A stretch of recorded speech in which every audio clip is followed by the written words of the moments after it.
Bonjour à tous, bienvenue au niveau de cet premier épisode de la série Swift Academy, le podcast.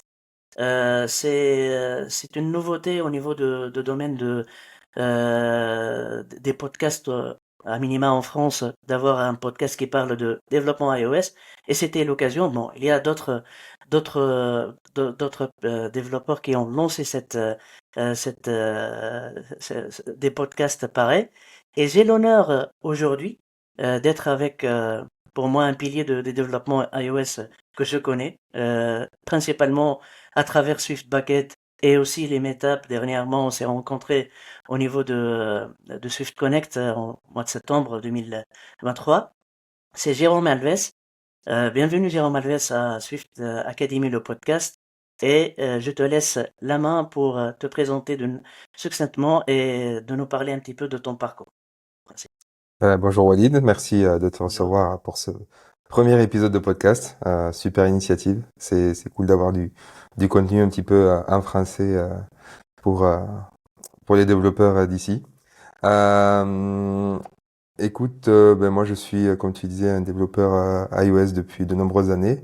J'ai commencé en fait quand le SDK a été annoncé en 2008.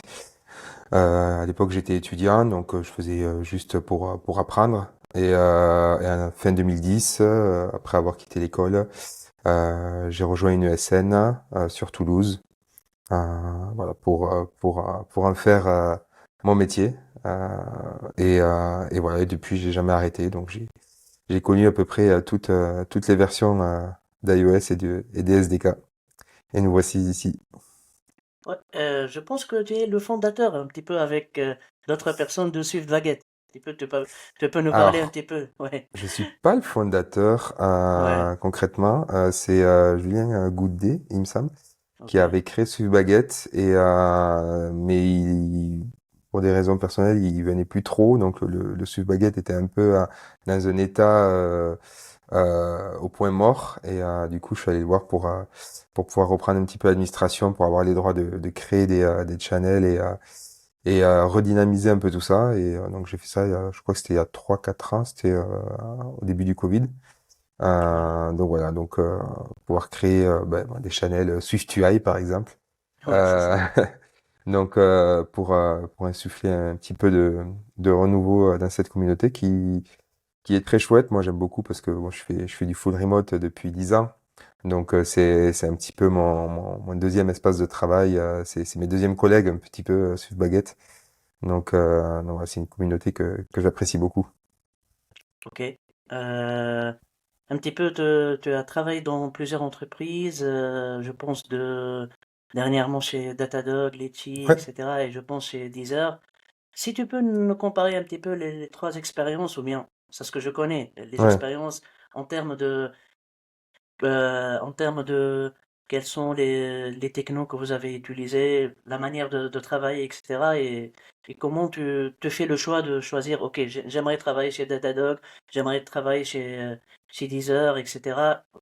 Quels sont, sur quelle base tu fais ces choix-là, ou bien tu es contacté directement par les boîtes et parce qu'ils sont de renommée, automatiquement tu passes l'entretien et ça Très colle bien. directement. Ouais, Alors, je vais essayer de faire bref, parce que ça fait quand même 10 ans, 10 ans ouais, c'est d'expérience ça. à retracer. Donc, comme je disais tout à l'heure, j'ai commencé dans une SN. Je suis resté 2 ans, 2 ans et demi. Et voilà, j'avais envie de faire un peu plus, d'être un peu plus sur la partie produit de la création d'applications. Donc, pas juste répondre à un cahier des charges, mais vraiment, voilà, parler avec les utilisateurs, réfléchir aux fonctionnalités, faire un petit peu du X, ce genre de choses. Donc j'avais quitté cette ESN. Bon alors à la base je devais rejoindre une boîte sur Toulouse qui m'a fait faux au dernier moment. Et c'est là en fait où j'ai postulé pour 10 heures à Paris. Donc moi je suis de Toulouse. Donc c'était l'occasion voilà de tout changer. Donc j'ai trouvé l'offre de 10 heures sur un site, je sais plus lequel. J'ai envoyé un mail, un CV, une lettre de motivation, je pense. Ils m'ont répondu avec un test technique fait avec une demande de test technique. Donc c'était une application à coder.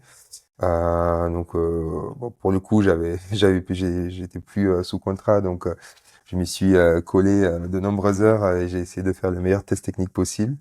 Ok. Donc j'ai envoyé ça, ils ont voulu me rencontrer et je les ai rejoints à Paris un mois plus tard. Euh, alors l'expérience d'10 heures a été un peu courte, je suis resté que 3 mois de la période d'essai. Parce que c'était déjà en fait une grosse start-up finalement, avec des équipes produits bien staffées. Voilà, c'était le produit d'un Mm, côté, les devs de l'autre. Les devs ils étaient plus pour répondre à des problèmes techniques plutôt que pour réfléchir à des solutions produits. En tout cas, c'est le ressenti que j'ai eu. mm, Donc ça m'a pas, ça correspondait pas à ce que je cherchais. Donc j'ai mis fin à ma période d'essai au bout de 3 mois et j'ai rejoint FinalCAD, qui est une entreprise qui fait de la gestion de projet dans le BTP. Donc rien mm. à voir. Ok. On peut voir ça un peu comme un Jira du BTP. Donc le produit phare à l'époque, je sais pas où ça en est aujourd'hui, mais à l'époque, c'était du suivi de chantier en mode offline. Donc l'idée, c'est on a l'architecte ou conducteur de travaux, il arrive sur le chantier, il a les plans, et il peut annoter les plans, rajouter des petites pastilles pour ajouter des issues en fait, prendre une photo de ce que les sous-traitants doivent changer, etc. Donc l'application était un objectif C, c'était un assez gros projet. Et cette année-là, 2014, donc Finalcad m'envoie à la WWDC et ils Mm, annoncent Swift. Et donc on a pris la décision avec le CTO de refaire l'application from scratch en Swift ouais. euh, en 2014. Donc trois mois, c'était la bêta quoi, c'était la Swift 1. C'était assez, c'était pas forcément un bon choix rétrospectivement Ok. parce que ça a été assez galère sur les passages à Swift 2 et Swift 3, Ouais. mais voilà, c'était quand même une super expérience. C'est là où j'ai pu monter en compétence en Swift dès le début. Ouais. En plus, il n'y avait pas de librairie Swift parce que évidemment, avec mes collègues, on voulait tout faire en Swift, on voulait pas importer d'Objective-C. Mm, Donc voilà, on a fait notre couche réseau en Swift, notre moteur de synchro en Swift, notre couche Core Data en Swift. mm. Donc voilà, on a tout réinventé un petit peu en Swift. Donc beaucoup d'erreurs au passage, évidemment, Ok. des problèmes de performance, ce genre de choses. Mais au final, l'application a été release, elle fonctionnait. Il y avait des fonctionnalités qui auraient été compliquées à faire dans la version Legacy Objective-C. Donc voilà, moi je suis plutôt content Ouais. de comment ça s'est présenté. Au bout de 2 ans et demi, 3 ans et demi, donc c'est un peu pareil niveau produit. Il y a des product managers qui sont arrivés pour la partie BTP, tout ça. Donc c'était un peu compliqué aussi en tant que dev de suivre ça. Et c'est une période où j'ai été approché par un recruteur, un cabinet de recrutement sur LinkedIn pour rejoindre Itch, donc l'application Mhm. de VTC VTC. qui à l'époque faisait encore du VTC entre particuliers. C'était pas du VTC, c'était du ride sharing, en fait, du partage de Mhm. trajets entre particuliers uniquement le soir et le week-end euh, pour en gros sortir dans les soirées parisiennes qui avaient beaucoup lieu en banlieue et pour Ouais. rentrer en sécurité. Ouais. Il y avait le procès qui était en attente, mais bon, j'ai rejoint quand même. Bon, le procès nous a donné tort, donc on a dû passer sur un modèle pro VTC à la Uber. Ok. Mais techniquement, c'était assez intéressant. C'est là où j'ai découvert Eric Swift. Ok. Donc voilà, moi je suis arrivé dans une équipe, ils étaient déjà 2 développeurs et je suis arrivé en tant que lead pour apporter un petit peu de structure et de cadre à tout ça. Donc moi je suis monté en compétence sur Eric Swift à ce moment-là. Je suis vraiment tombé amoureux de la technologie Ouais. de Eric Swift. C'était vraiment un nouveau mode de pensée. Là, je revoyais certains trucs chez Final Cut. Je me disais, ah non, mais le moteur de synchro, si j'avais pu le faire en Eric Swift, ça Ah, aurait été Swift. beaucoup plus simple qu'avec les NS Operation et ce genre de choses. Mm. Donc voilà. Donc là, ça a été Eric Swift. Il y avait encore de la Legacy en Objective-C. Et donc là, ça a été le but, ça a été aussi de migrer la partie Objective-C, mais c'était pas une réécriture de zéro comme ça avait pu être chez Final Cut. C'était voilà, de l'amélioration continue, de la réécriture continue et de la réarchitecture continue. Enfin, voilà. Donc voilà. Au bout de 2 ans. Il y a un gros sujet de refonte graphique qui a été mis sur la table avec la création d'un design system notamment. Ok. Euh, donc voilà, donc c'était assez chouette parce que moi qui aime faire du produit, pour le coup là on travaillait vraiment main dans la main, designer et PM et développeur. On avait fait un petit off-site dans une petite maison en banlieue parisienne où Un, un trois voilà, amigos, on peut dire. Un trois amigos entre... ouais, on était un peu C'est plus ça. que trois, mais Oui, oui, mais concept. c'était sympa. C'était sympa. Donc voilà, un petit design system qui s'appelle toujours, je crois, Flamingo. Ok. Euh, donc euh, donc voilà, donc le but c'était de développer le design system et après de l'intégrer. Donc moi j'étais pas mal sur la phase conception et un petit peu moins sur la phase intégration, mais voilà. Mais c'était un projet assez long et assez important. Euh, et après, en fait, à passer ce projet, voilà, j'avais envie de voir autre chose. Euh, et, euh, et coup du sort encore, c'est Datadog, une recruteuse de Datadog qui m'a approché sur LinkedIn. Donc pareil, j'ai pas forcément cherché un emploi, j'ai pas fait 10 000, j'ai pas envoyé 10 000 CV ou ce genre de choses. Ok. Donc m'a trouvé sur LinkedIn, ça avait l'air intéressant. Donc voilà, j'ai postulé, j'ai passé les tests, les entretiens et j'ai rejoint Datadog décembre 2019. Donc là, ça Hmm. fait un peu plus de 4 ans que j'y suis. Ouais. Ok, top. Là, tu parles toujours de la vision produit, etc. C'est un petit peu ton coup de cœur de voir la vision produit, d'être avec les designers, etc. C'est ce qui m'a vraiment toujours intéressé à ta façon de voir les choses. Et j'aimerais bien comprendre pourquoi tu es trop intéressé à cette vision produit. Qu'est-ce que ça t'apporte ensuite au niveau lorsque tu vas créer un petit peu ton application, tes composants, etc. Est-ce que c'est juste être proche de la partie métier, de la partie produit, ou bien ça permet de t'aider ensuite sur des choix techniques que tu veux faire, etc. Alors, tu aimerais être avec la partie design, la partie PO, comprendre Hmm, en être plutôt vraiment le sens d'être un développeur, ne pas être un codeur. Vraiment, je suis un développeur, hmm. je cerne tout le sujet, etc. Est-ce que tu es dans cette logique ou bien ouais. Alors, je pense que cet aspect-là vient du fait que, bah, à la base, je suis devenu un vrai fanboy d'Apple en découvrant le système, les applications, le design. Ouais. Moi, j'ai découvert avec macOS Panther. Donc voilà, le dock, les effets, les animations. Donc c'est la partie visible en fait qui me passionnait. Et donc quand j'ai voulu faire du développement après pour iOS, c'est pareil, moi ce qui m'intéressait, c'était la partie visible, c'était faire de belles applications, faire Ouais. voilà, le petit design, l'interactivité, les gestures, les interactions. C'est tout ça qui me passionne. Et finalement, le développement derrière, c'est juste le moyen qui correspond à ma façon de travailler. Moi, tu me mets sur Figma ou Sketch, je sais pas faire un écran. Hmm. Déplacer des boîtes, c'est pas dans ma façon de fonctionner. Je développe depuis longtemps. Donc voilà, je sais recréer des interfaces en codant, mais les créer dans un logiciel de design, je sais pas faire. Donc en fait, je suis un petit peu, voilà, j'aurais aimé être designer, mais je sais, voilà, dans Figma, c'est pas possible, c'est pas ma façon de faire. Donc en fait, voilà, je veux faire du design, mais je le fais directement en code.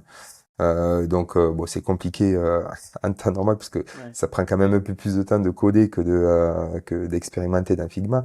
Voilà, c'est aussi pour ça que j'ai rejoint à chaque fois des boîtes où les équipes étaient réduites autour du projet. Donc Final Hmm. 4, je l'ai dit, j'ai rejoint, il n'y avait pas de designer, il n'y avait pas de product manager. Itch c'était particulier parce que le product manager est arrivé en même temps que moi, les designers un an après. Mais voilà, il y avait quand même beaucoup de choses à faire. Et puis voilà, on travaillait vraiment main dans la main, donc c'était assez chouette. Et Datadog, c'est pareil, puisque en fait, déjà, c'est une application pour les devs, donc c'est un sujet Déjà. particulier. Ouais. On a un peu plus de poids en tant que dev pour, euh, pour s'impliquer sur ce genre de sujet. C'est une petite équipe, en fait. Là, je crois qu'on est 4 sur chaque plateforme, mais pendant longtemps, on n'était que 2 sur chaque plateforme. Mhm. Donc, c'est vraiment un tout petit projet au sein d'une très grosse entreprise. Donc voilà, cette capacité de pouvoir faire du design. Donc, euh, donc, donc en fait, c'est pas tant que le design me permet d'arriver à une fin qui est le développement, l'architecture, etc. C'est plutôt l'inverse, c'est euh, comment le développement, avoir une bonne architecture, des bonnes compétences à développement me permettent de faire du bon design, des belles applications, une belle ergonomie et ce genre de choses.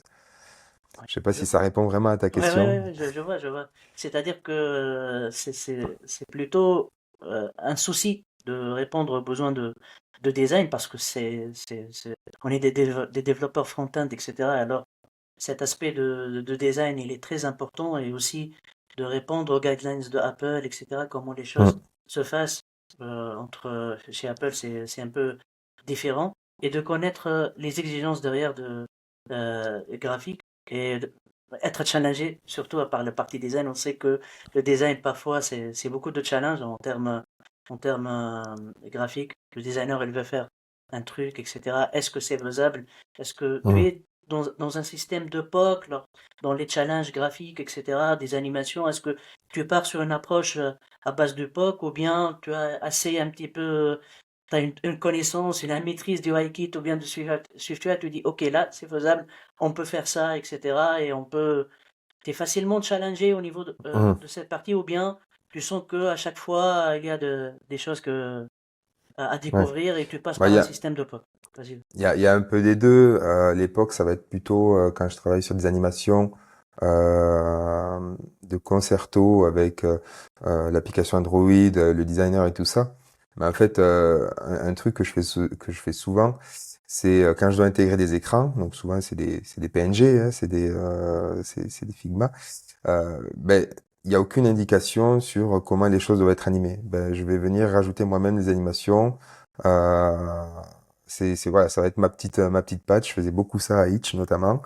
Et c'était assez frappant puisque quand on comparait l'application Android et l'application iOS, il y avait des animations, alors je veux pas dire de partout puisque c'est toujours Ouais, des petites transitions subtiles. Il faut pas que ça soit faut pas que ce soit désagréable. ouais, Alors que, mais les transitions entre les états étaient un peu plus fluides je de par vois. les animations par rapport au Android où des fois c'était un peu plus abrupt. Et c'est quelque chose d'ailleurs qu'on a uniformisé avec le design system. C'est-à-dire que dans le design system, on a travaillé sur comment de fonctionner les transitions, des animations et ce genre de choses. Ah, ok, je vois. Alors pour toi, le design system, c'est pas juste cette approche qui existe maintenant, créer des molécules, des atomes, etc. Mais c'est plus large le sens. Parce que moi, je sens que un petit peu dans la communauté, c'est devenu, ok, comment on pense aux molécules, aux atomes, aux éléments un petit peu Hmm. primitifs ou bien assez petits pour créer un design system. C'est un petit peu si tu nous donnes ton Bah, approche ça, pour qu'est-ce qu'un il y a, design system pour toi? Ouais. bah, il y a de ça en fait. Tu peux définir plein de choses dans les design systems. Tu peux avoir ce que tu décris, ça va peut-être être la base du design system. Après, tu peux rajouter comment on interagit. Est-ce qu'il y a des gestures associées à tel type de contrôle? Mhm, Est-ce qu'il y a du haptic feedback? mhm, Est-ce qu'il y a du sound design? Est-ce qu'il y a du son joué sur telle ou telle action? Est-ce qu'il va y avoir des animations, des transitions? Est-ce que si un bouton permet de gérer les états loading et d'erreur? Est-ce que ce bouton, comment on passe d'un état à un autre? Quelles sont les animations? Donc c'est un peu tout ce qu'on peut définir dans le design system. C'est après du temps de gagner dans l'intégration, puisqu'on sait que ce bouton-là, il va avoir tel comportement, il va avoir telle animation, il va avoir telle transition. Il peut aller de tel état à tel état, mhm. mais il peut pas aller dans un troisième état qui est incohérent avec le précédent. Donc tout ça, c'est bien de le définir dans le design system. Et, euh, et après, on se pose plus la question à l'intégration. Donc en fait, on peut définir beaucoup de choses dans le design system. On peut aller jusqu'à définir aussi les règles d'accessibilité. Mhm. Il y a quelque D'accord. chose. Et l'intégration, c'était toujours un petit peu facile ou bien ça nécessite un petit peu un niveau en termes de la techno utilisée en UIKit ou bien SwiftUI? Parce que penser, ok, je pense Hmm. aux éléments, mais réaliser, c'est vraiment le défi. Est-ce que c'est un travail en parallèle? Est-ce que peut-être ça nécessite des compétences? Et tu m'as parlé un petit peu en off que tu cherches toujours les éléments spécifiques, tu connais les subtilités, chaque Hmm. méthode, chaque attribut, il fait quoi au niveau d'un bouton Ouais. ou bien d'un label. Est-ce que ça, je pense que c'est très important et que ça manque beaucoup de développeurs parce qu'on se bloque euh, lorsqu'on fait des composants. Mais qu'est-ce que cette propriété, ça sert à Ouais. quoi? Alors, comment tu penses? Alors c'est vrai qu'il y a déjà la question UIKit et SwiftUI. C'est vraiment Ouais, deux façons de faire différentes. Le design system qu'on avait fait chez Itch, c'était de l'UIKit à l'époque. ouais, Donc je me suis jamais posé la question de comment j'aurais pu l'intégrer en SwiftUI. Mais là, en y réfléchissant 2 secondes, je sais qu'il y a des challenges assez assez oui, compliqués, puisqu'il y avait par exemple une navigation de barre totalement custom, où le ouais, texte pouvait être sur plusieurs lignes, notamment pour des raisons d'accessibilité. Là où une navigation normale, habituelle, le titre est tronqué. Donc ouais, voilà, il y avait ce genre de problématique. Un SwiftUI, je pense, ça aurait été un peu plus compliqué. Chez Datadog, alors chez Datadog, on a un design system, mais euh, c'est en fait comme on a une application assez utilitaire, on a un design très proche de l'application réglage, on va dire. Hein. C'est vraiment des tables view, des listes au style groupé. C'est du design assez natif. Du coup, on a moins de composants custom. Donc, on travaille vraiment le plus possible avec les composants SwiftUI natifs. Et donc là, oui, c'est vrai que c'est important de bien connaître ce que le système offre aussi. Surtout un SwiftUI où il peut y devoir avoir des combinaisons de 2 ou 3 modifieurs pour avoir les ouais, résultats que tu veux. Donc, oui, je pense que c'est important de connaître ce que le SDK propose, ce que les API qui existent. Et c'est vrai que moi, une de mes références principales, c'est la documentation d'Apple. Bon, moi, j'utilise Dash pour lire la documentation, mais j'ai ma liste de toutes les méthodes, et quand je veux faire quelque chose, je vais taper des mots-clés pour voir s'il y a un modifier hmm, qui peut peut-être répondre à mon problème, quoi. Un SwiftUI, je vais chercher par exemple des mots-clés autour de shape, parce que je sais qu'il y a beaucoup de choses qui sont des shapes, alors qu'en ouais, fait, c'est pas forcément des shapes, mais c'est implémenté comme des shapes. Ça va être des styles, parce que les picker style, les boutons style, list style, donc il y a plein de choses qui sont implémentées sous forme de style. Voilà, faut trouver les bons mots-clés pour les chercher. Et des fois, c'est un peu détourné. Par exemple, si on veut mettre un modifier avec une couleur system background, en fait, system background, c'est pas sur color comme il peut y avoir sur UI color. Ça va être sur un hierarchical style ou quelque chose comme ça. Là, j'ai plus en tête, mais ça va être sur un type détourné. Donc, souvent, ce que je fais, c'est que je pars de la couleur, puisque c'est ma première intuition, red color, et je vais voir à quel type se conforme le type couleur. Le type color, il se conforme à un type qui est foreground style, par exemple. Et du coup, je vais voir tous les autres types qui se conforment à foreground style. Et là, je vais voir effectivement que depuis ce protocole-là, j'ai des implémentations qui me permettent d'accéder à l'environnement, hmm, à des variables d'environnement. Donc voilà, je navigue beaucoup avec la documentation pour trouver ce que je veux ouais. faire. C'est ça, oui. Pour répondre un petit peu aux besoins. Et derrière, dans ta manière à faire, c'est-à-dire que lorsque tu crées tes composants, etc., la validation derrière, c'est à travers la création de POC ou bien de l'intégration directe au niveau de projets de production. euh, comment comment tu travailles? Est-ce que, par Hmm. exemple, parce que tu auras tout le temps libre, etc., de piocher, de prendre, parce que ça prend du temps, là, ce que tu dis là, ça prend du temps, de la réflexion.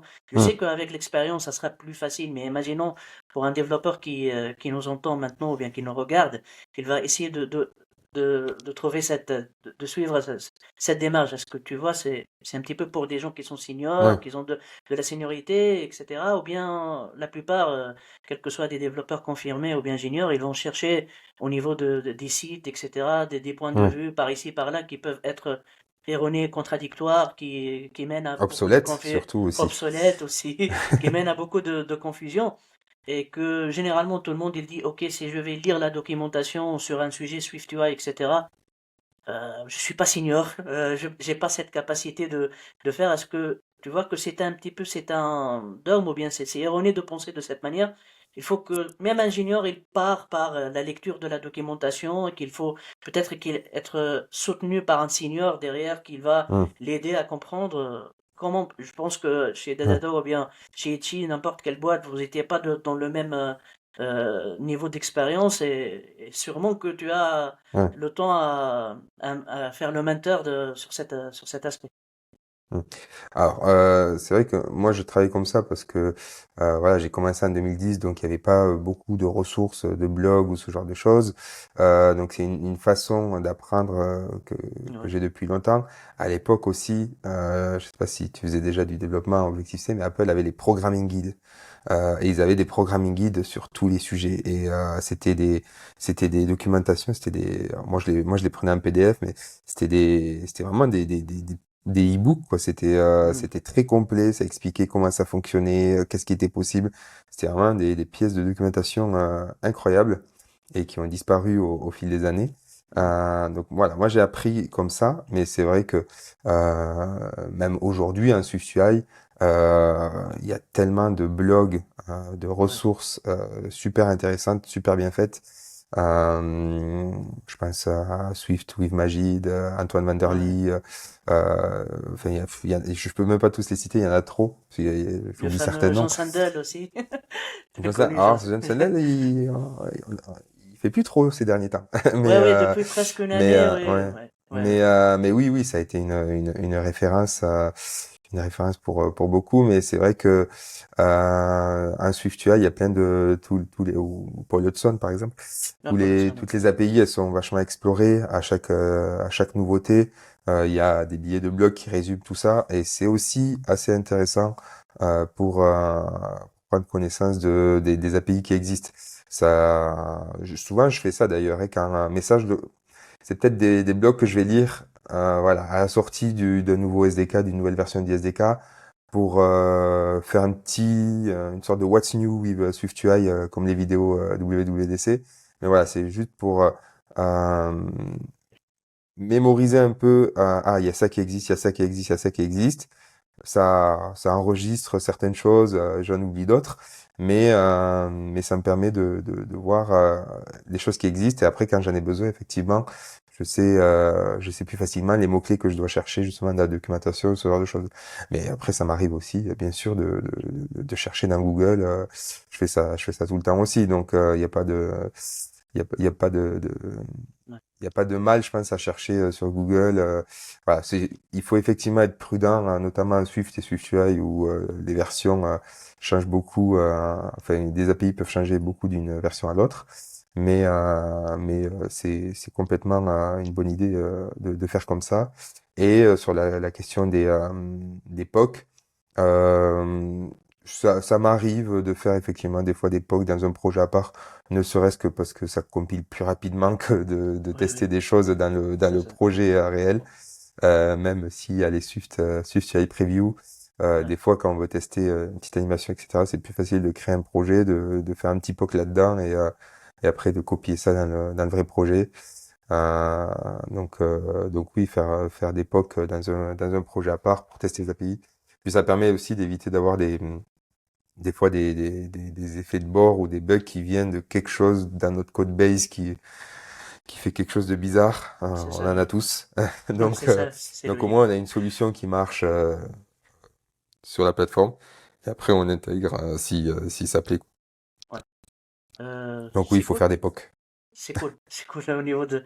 Et en termes de lorsque tu as fait un petit peu avec ton équipe le design system, etc. Le passage un petit peu de la préparation avec la partie design, etc. Est-ce que vous faites le travail d'une manière parallèle, de l'intégration, de la conception et l'intégration d'une façon systématique, ou bien vous avez pris beaucoup de temps avec les designers à voir les composants et ensuite vous avez commencé le développement et l'intégration? Comment ça se passe chez vous? Parce que Ouais, il y a des manières de faire. Il y a des gens qui restent, ouais, parlent, des réunions, des allers-retours, etc. Et ensuite, réellement, on n'a pas un truc de concret. Il y a ouais. aussi l'autre approche que je pense qu'il est le plus intéressant, c'est de partir main dans la main avec les designers et de préparer petit à petit des petits MVP, etc. Voilà comment ça se passe, cette Hmm. animation, les trucs du state que tu m'as parlé, etc. dans un bouton. Nous, par exemple, dans la boîte où je travaille, on a un petit peu ces design systems, toute une boîte de composants, mais c'est nous qui a fait ça en sous-marin, si on peut dire, les tests, les states, etc. Mais on se prolonge peut-être pour avoir le design system et j'aimerais tes conseils sur ça. Pour ça, Hmm. ça permet d'aider des gens. Beaucoup de boîtes de développement, je vois qu'ils veulent intégrer un design system et la manière de faire les choses, ça diffère et un petit peu de ton retour, de Hmm. les erreurs à éviter, c'est très important, faites pas ça, etc. J'aimerais avoir ton avis sur ça. Alors, bon, déjà, le design system chez Hitch, ça remonte, le début du projet qu'on remonte à plus de 5 ans, donc 5 ans et demi, donc c'est plus très frais dans ma tête. Chez Datadog, on n'a jamais eu vraiment ce sujet, comme je l'expliquais, pour les raisons de design proche Ouais. de la plateforme iOS. Comment ça s'était passé? Alors, bon, c'est quelque chose qui venait du design. Non, alors je pense qu'on ne travaille pas main dans la main au jour le jour. Mhm. Je pense que c'était plus. Alors, je crois qu'au début, ce qu'on s'est mis d'accord, c'est sur des principes de design. Voilà, Mhm. ça m'avait marqué. C'était les design principles. C'est voilà, quelles sont les grandes règles qu'on doit respecter, quel que soit le nouvel écran qu'on développe. Et donc chacun, voilà, c'est du brainstorming, donc chacun pouvait proposer des règles. Donc ça pouvait être sur l'accessibilité, ça pouvait être sur le fait de respecter tel ou tel paradigme de chaque plateforme, donc de ne Oui. pas hésiter par exemple à être divergent entre iOS et Android pour coller à la plateforme, mais d'avoir quand même une unité branding. Donc voilà, voilà, communiquer sur les grands principes et à partir de ça, donc voilà, les designers travaillent sur une première version et puis après c'est de la review. Nous on a essayé de faire coller un peu les styles de typographie au style d'Apple. Voilà, donc on- c'est voilà, c'est travailler main dans la main, mais c'est pas au jour le jour. On Ok. n'était pas sur Figma en tant que développeur pour faire le design system. C'était des retours et c'était des discussions du brainstorming. Ok. Alors, Après, les pièges à éviter ou les bonnes pratiques, là comme ça, je saurais pas dire puisque j'en ai fait qu'un, donc puis pour moi c'est un projet qui a réussi, donc ouais, je vois. euh, c'est pas voilà, je saurais pas dire, mais dans tous les cas, je pense qu'il faut se mettre à la place de toutes les parties prenantes. Si on est un designer, comprendre bien les contraintes techniques. Quand on est développeur, être honnête sur les contraintes techniques. Ouais. Parce que des C'est fois, très on invente un important. peu des contraintes techniques parce qu'on n'a pas trop envie de le faire. Ouais. Donc, être honnête sur les contraintes techniques. Développeur, se mettre à la place des designers, à la place des utilisateurs, Ouais. à la place aussi du marketing, parce que souvent, quand on fait un design system, c'est qu'on veut aussi avoir un petit côté branding dans le produit. Ok. Donc voilà, je sais que moi, en tant que développeur, j'aime pas trop, par exemple, quand on change les polices d'écriture. Je me dis, mais San Francisco, elle est très bien. Voilà. Mais il y a le côté branding, donc réfléchir sur quels composants on peut avoir un branding un peu custom, Ouais. sans devoir réinventer la roue de toute la typographie, de toute l'application, hein, euh, et de réinventer les dynamic size et ce genre de choses. Donc voilà, c'est se mettre un peu à la place de chaque partie prenante et de trouver le bon compromis.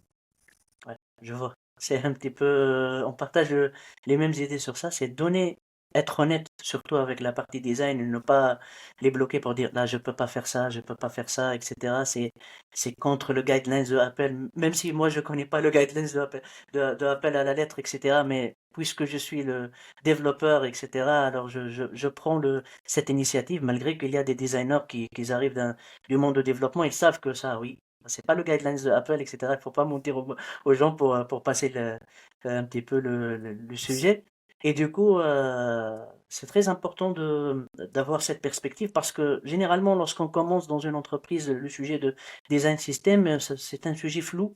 On ramène tout le monde, etc. Mais mobile app, plutôt mobile web designer, etc. On leur dit, allez, on va essayer de faire ce design system.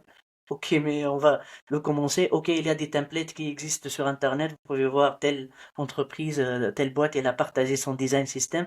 Mais réellement, on n'a pas l'expérience des gens au Hmm. niveau de la création de ce design system. Et du coup, c'est pour cela que je parle de cet aspect produit, design chez toi, etc. Que ça, sûrement, ça facilite parce qu'il y a des développeurs qui n'ont pas cet aspect de s'intéresser aux composants. Ils utilisent des composants, non, ils n'innovent pas au niveau de la création de leurs composants. Ils sont Ouais. limités au niveau des connaissances, des fonctionnalités des composants. Ils ne savent pas lire la documentation, tous, hein. Je prétends pas que je suis connaisseur, mais beaucoup, on peut dire à 80, on peut dire à 80%, on n'a pas ça. Parce que pour plusieurs raisons, on n'a pas le temps, on est toujours, entre guillemets, des développeurs qui prennent de Stack Overflow. Ok, ça marche, ça passe et on Hmm. pense pas comment c'est fait, est-ce que c'est adapté, est-ce que vraiment c'est le bon choix. Et c'est ça la différence entre un développeur qui comprend les raisons des choses et un développeur qui arrive, qui ramène le code un petit peu sur ce composant, sur cette animation, sur comprendre comment ça se passe. Ouais. Il ne sait pas derrière le capot comment la navigation se fait, le bouton, comment il est construit, les layers, etc. Et je pense que Ouais. c'est très important de comprendre ça. Il y a un autre sujet qu'on s'est parlé, très important que pour moi, c'est le sujet des dogmes et des architectures. Parce que là, on s'est parlé au départ euh, en off, hein, tu m'as dit, là, c'est pour moi, il faut être flexible. Je peux faire ça par un VC, un Ouais. VVM, etc. Ce sont des sujets que je partage ton avis énormément. Ce sont des sujets qui, pour moi, ils font la diversion du vif du sujet. C'est-à-dire, on prend beaucoup d'énergie, on est un petit peu dans des conflits. Moi, je veux Viper, l'autre CleanArchy, l'autre MVI, Hmm. notre... Et ça prend beaucoup d'énergie et beaucoup de discussions, mais le vif du sujet, la maîtrise technique réelle de l'aspect produit, graphique, composants, etc. Et on fait une déviation. On entre dans des débats, on dirait des développeurs back-end plutôt que des Hmm. développeurs front-end. C'est ce que j'ai senti parfois dans des. Quoi pour toi, cet aspect d'architecture, malgré son importance très importante, il était dévié pour créer un petit peu de, de problématiques, surtout pour les développeurs qui arrivent sur Hmm. le projet. Pourquoi, pour toi, il faut éviter ce dogme Ouais. d'architecture. Ouais. Alors, il y a beaucoup de sujets autour des architectures. Déjà, je pense que une des premières choses qui a un peu négativement impacté le système d'architecture sur notre plateforme iOS, ça a été euh, le l'imposition par Apple du MVC. Euh, voilà, Apple a poussé ce MVC qui fonctionne bien, mais sur iOS, ça a été fait avec un view controller et tout le monde a commencé à mettre les choses dedans. Et forcément, sur les gros projets, ça a fini par casser. Et du coup, il y a des grosses boîtes qui ont réfléchi à l'architecture et elles ont eu raison de faire ça. Elles ont mis au point une architecture qui leur correspond et elles ont eu raison de faire ça. Et elles ont communiqué sur ça. Et c'est là où ça a commencé à déborder. C'est que ils ont développé une architecture qui réponde à leurs besoins, à leur scale, à leur équipe, à leurs compétences, à Ouais. leurs ambitions de recrutement, à leurs ambitions de produits futurs. Voilà, ils ont pris ils ont réfléchi de façon pragmatique à une question d'architecture. Ils ont partagé ça, et d'autres équipes se sont dit, ah mais si eux le font, il faut faire pareil. Euh, et c'est là où on est passé d'une architecture pensée avec pragmatisme à une architecture qui est devenue dogmatique. Ouais. Je vais pas citer de nom en particulier, Ok. mais c'est parce que c'est valable un peu à n'importe quelle architecture. Et donc à chaque fois qu'il y a un article sur une architecture, c'est à la fois bien et pas bien parce que en fait chaque personne qui communique sur son architecture est inventée. Ben, c'est bien parce que ça veut dire que la personne a pris le temps de pas se conformer à un dogme et de dire, moi j'ai des problèmes un peu différents, donc je vais faire une architecture qui correspond à mes problèmes. Mais à partir du moment où on le partage, ça va cliver. Il y a des gens qui vont Ouais. dire, ah oui, non mais c'est génial, il faut faire comme ça, et d'autres ils vont dire, ah, mais non, il faut faire comme ça. Et en fait, il y a personne qui a raison, il y a personne qui a tort. C'est juste que tout le monde a des besoins différents. Ça dépend de Ouais. l'équipe, ça dépend des affinités. Donc c'est ça, c'est pour ça que j'essaie de pas trop discuter d'architecture. Ouais. J'ai jamais fait de talk d'architecture ou ce genre de choses parce que c'est quelque chose de personnel propre à une équipe. Après, c'est bien quand même qu'il y ait tous ces articles parce que ça permet d'élargir les horizons. Moi, les architectures que j'ai mis en place chez Hitch ou Datadog, elles auraient pas été comme ça si je m'étais pas inspiré de ce qui existait, de ce qui avait été Je vois. publié par d'autres équipes. Mais voilà, le but c'est de prendre le soin de se le réapproprier et de l'adapter à sa configuration. Donc, après, je pense aussi qu'il faut pas oublier qu'il y a certaines personnes dont c'est le business de promouvoir une architecture. Ok. Donc, à partir de ce moment-là, euh, il faut aussi faire la part des choses. Ouais. Donc, donc voilà, c'est aussi, on retrouve ça sur de nombreux réseaux sociaux. Être clivant, ça permet aussi d'attirer des commentaires, des vues et ce genre de choses. Donc C'est si on va ça. dire telle architecture, c'est nul, voici comment faut faire, on sait qu'il va y avoir des partages, des gens qui vont réagir, des gens qui vont pas être d'accord. Ça va créer De l'audience. des interactions, de l'audience Non, c'est vrai. et ça va promouvoir. Donc faut pas tomber aussi dans ce piège-là. Mais Alors, voilà. Donc, mes conseils pour architecture, c'est vraiment de partir du besoin, un peu comme pour le design. On part du besoin utilisateur, mais là on part du besoin qu'on a euh, dans le projet. Est-ce que aujourd'hui dans notre projet il y a à la fois du Swift, de Objective-C ou de l'UIKit et du SwiftUI. Donc quelle architecture permet euh, de migrer tout continuellement sans devoir tout réécrire.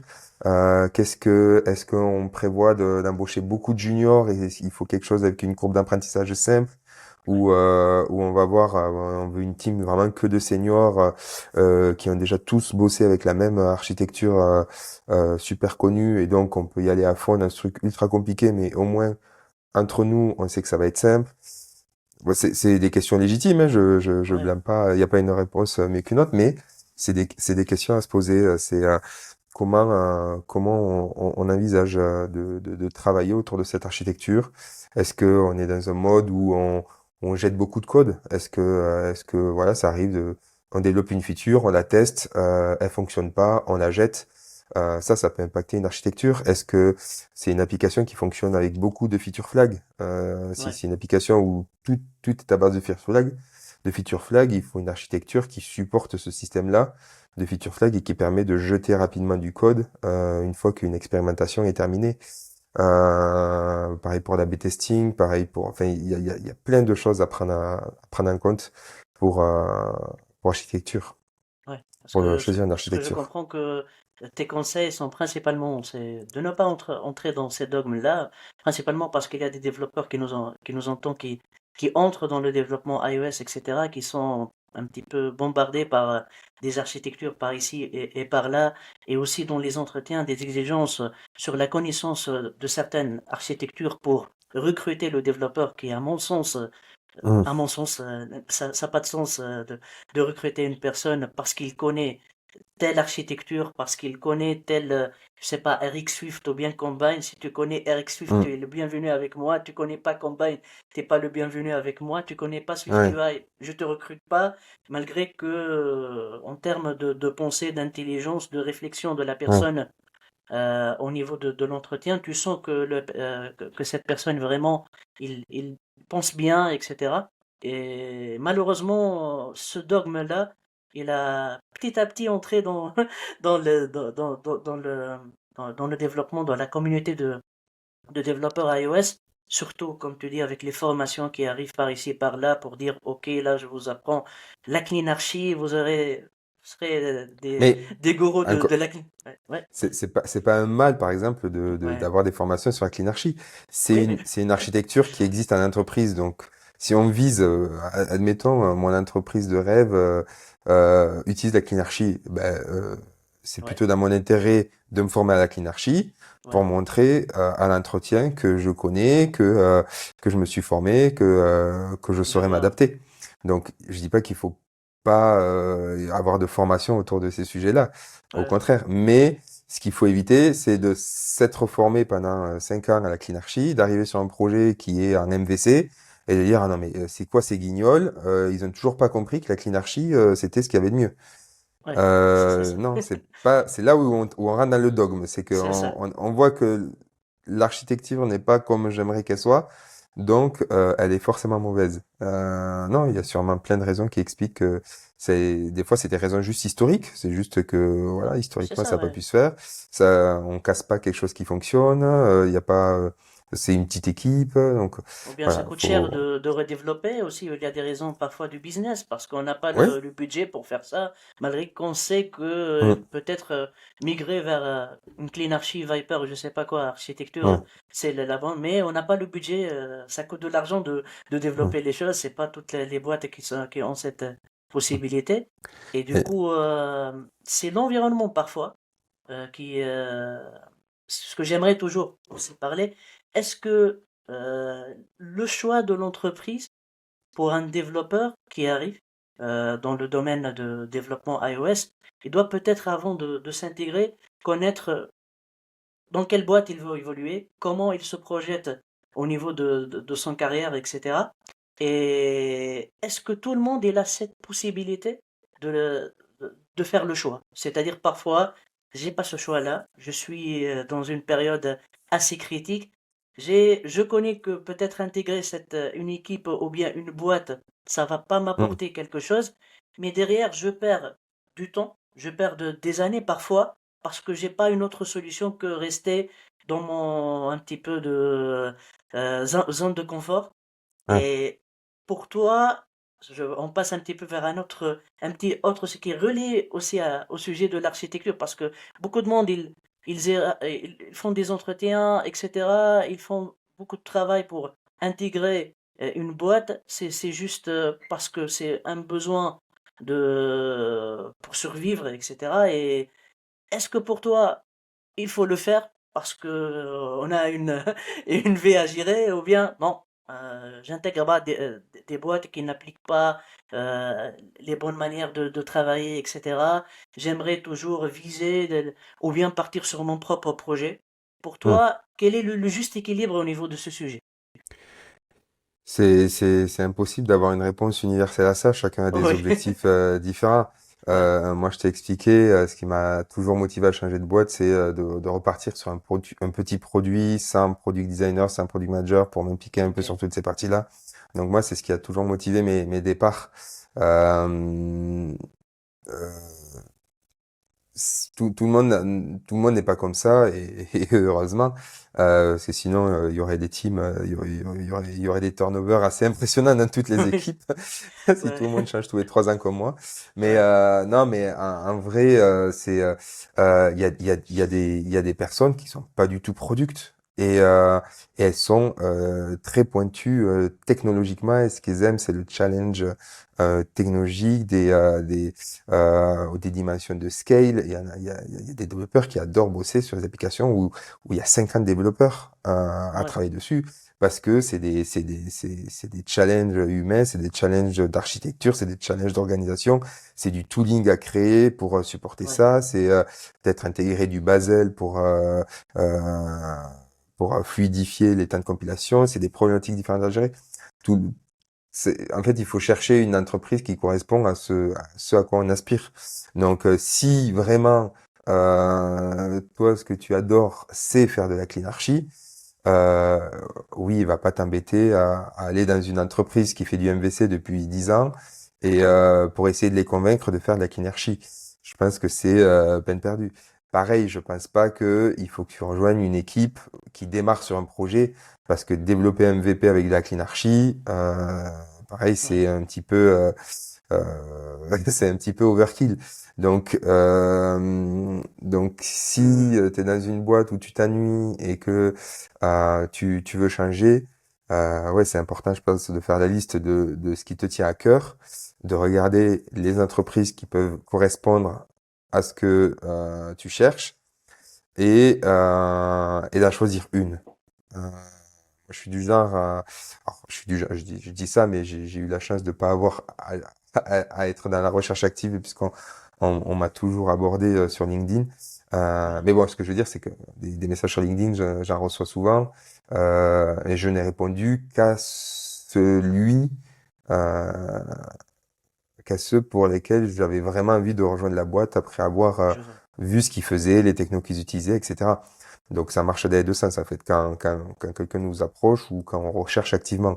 Mais du coup, essayer d'identifier l'entreprise qui correspond vraiment au plus de critères et par contre de tout donner, de vraiment tout donner pour se démarquer des autres, hein. Le recrutement, c'est de la séduction. Faut pas, faut se le dire.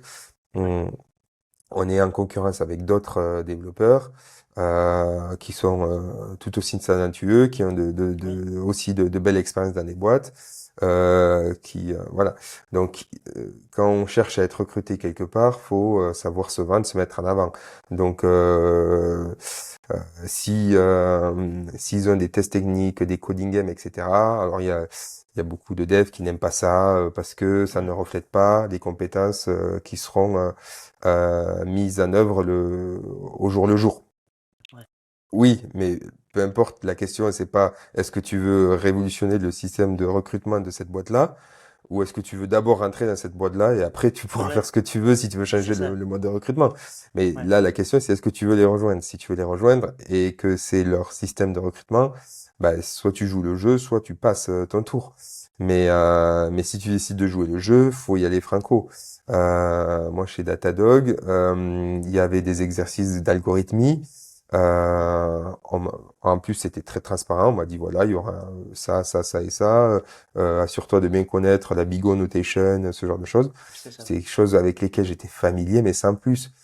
Qu'est-ce que j'ai fait? J'ai pris le livre de Ray Wenderlich, Codeco maintenant ça s'appelle? Je sais plus. Ouais, Codico. Euh, Ouais, Codeco. Ils ont un livre Swift Algorithm and Data Structure. c'est ça.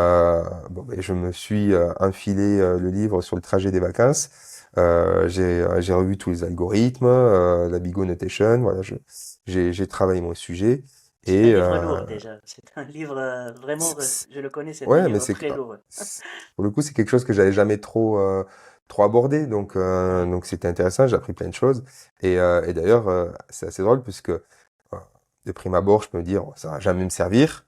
Et pourtant, à Datadog, à un moment, j'ai eu une fonctionnalité à implémenter. J'ai dû faire un petit binary search ok. sur un tableau où il y avait des milliers et des milliers de données.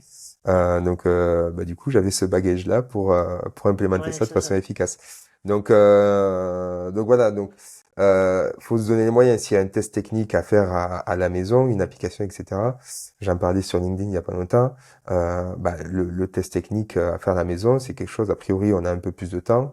On le fait bien, on fait une vraie application. Il faut limite que ce soit un MVP prêt à publier sur l'App Store avec une icône, un nom. Si Mhm. c'est si le sujet c'est d'afficher une liste de ça, etc. Bah, de trouver un use case qui fait la même chose mais avec un concept original. Moi, le test technique pour Itch, c'était d'afficher, voilà, il y avait un petit endpoint à appeler qui retournait la position de voiture sur une carte. Ouais, Donc ouais, c'était du random, hein, c'était des données factices.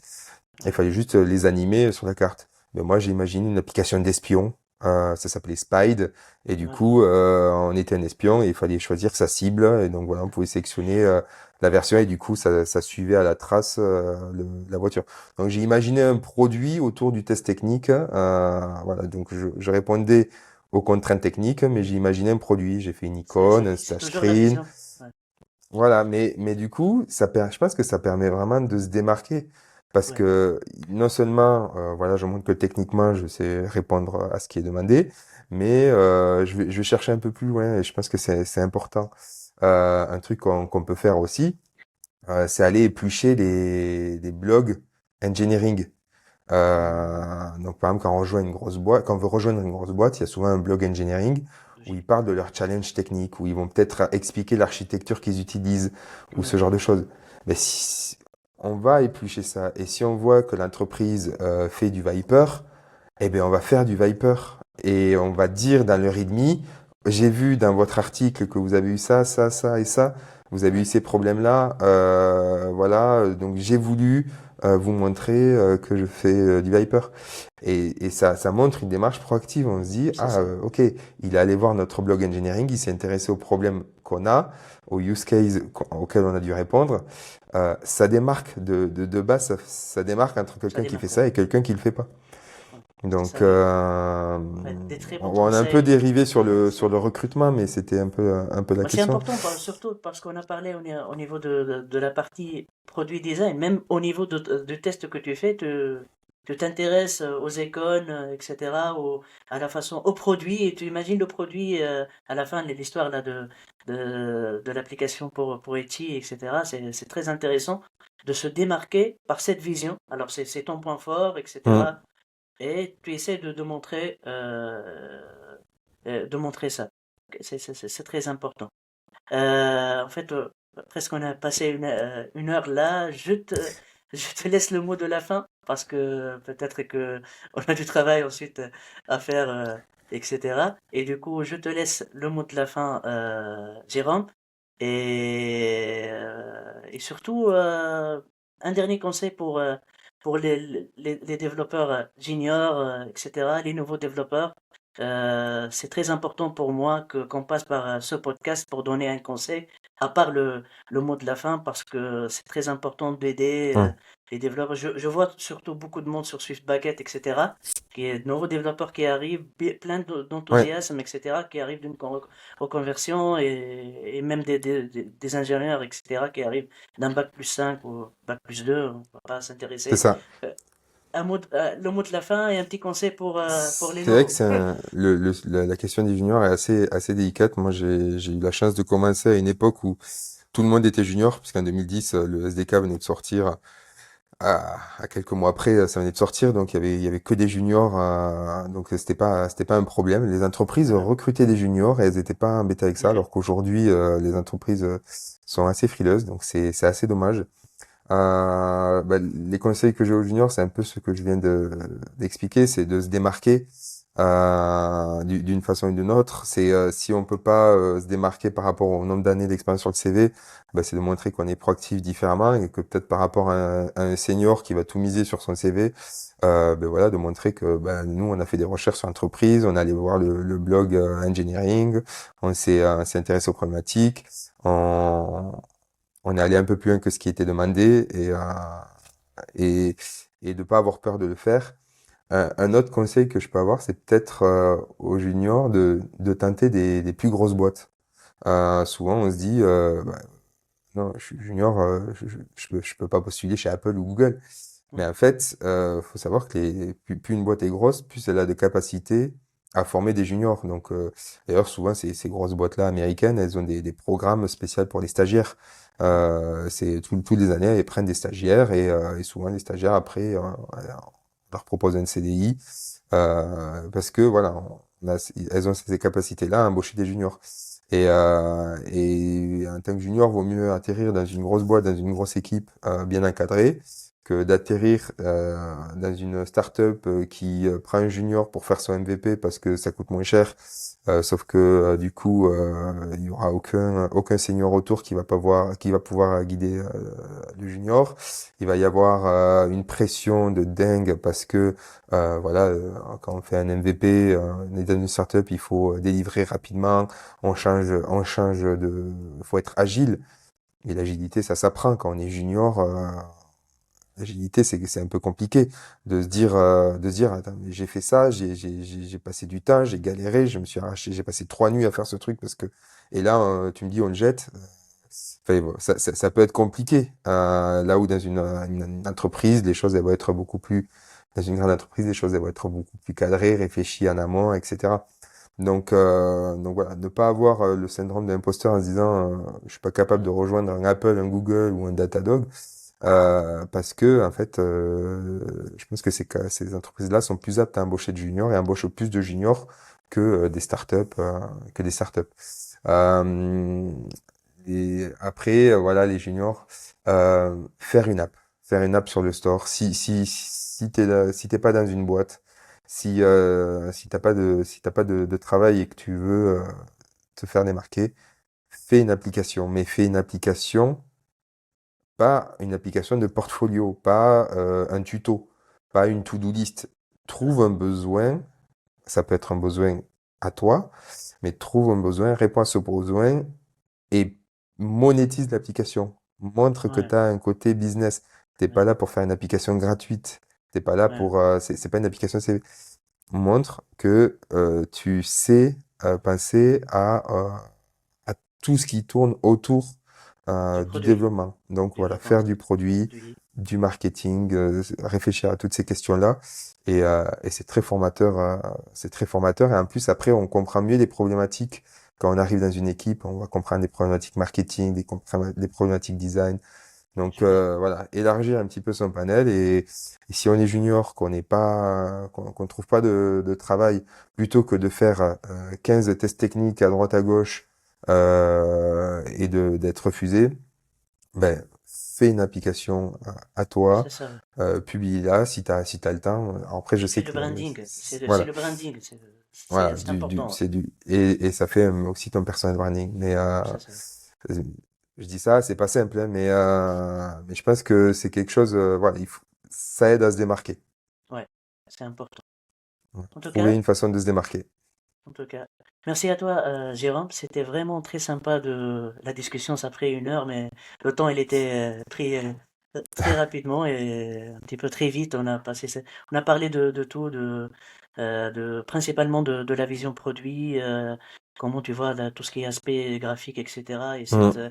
Ces détails et de ne pas entrer que ça sera toujours le cas par cas. Ce que je sens tout est toute une nuance. C'est Le pas taillé dans pragmatisme. le Mm. pragmatisme, oui, c'est très important Ouais. ce pragmatisme de l'avoir, qu'il ne faut pas entrer aussi dans ce qu'on a parlé un petit peu sur l'aspect architecture, etc., que ne faut pas que c'est top les architectures, ça nous permet vraiment d'aider tous les travaux qui existent là, ça aide, ce sont des travaux vraiment considérables et ça permet d'aider au niveau mais ça reste toujours une architecture spécifique aux besoins, aussi spécifique à notre projet, à l'historique de notre projet. Il ne faut pas dire Mm. que ça c'est bien, ça c'est pas bien. Et vraiment, les conseils à la fin pour les développeurs juniors, etc., sont très intéressants. J'espère que tout le monde, même pour des développeurs confirmés ou bien seniors, il faut se distinguer pour avoir un petit projet à côté, etc., de travailler sur ce projet à lui-même et peut-être un jour, ça sera ton projet quotidien et tu peux créer ton entreprise à partir de ce projet. On ne sait jamais. Beaucoup de monde, ils ont parti de ce petit projet à côté à faire dans le week-end pour créer ensuite leur boîte. Merci à toi, Jérôme, et à très bientôt. Merci. Merci de m'avoir reçu. À bientôt.